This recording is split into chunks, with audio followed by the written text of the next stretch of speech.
మా కోడలు ఆరోగ్యంగా ఉండాలి తండ్రి. పండంటి బిడ్డకు జన్మనివ్వాలి. మీ ఆశీస్సులు ఎల్లప్పుడూ మా కుటుంబంపై ఉండాలి.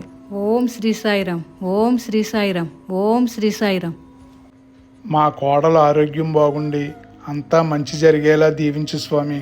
ఓం శ్రీ సాయిరాం, ఓం శ్రీ సాయిరాం, ఓం శ్రీ సాయిరాం. ఏంటి సునందా, గుళ్ళో బాబా గారిని ఏం కోరుకున్నావేంటి? ఈ సమయంలో ఏం కోరుకుంటానండి, మన కోడలో ఆరోగ్యంగా ఉండాలని. మీరేం కోరుకున్నారేంటి?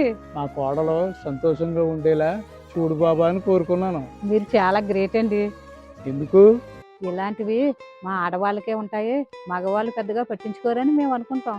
మాకు ఉంటది, మేము పైకి చెప్పం, మీరు పైకి చెప్తారు అంతే. ఇద్దరం మనసులో కోరుకున్నదే ఒకటేనండి. అవునమ్మా. పదండి, బయలుదేరండి. ఓకే.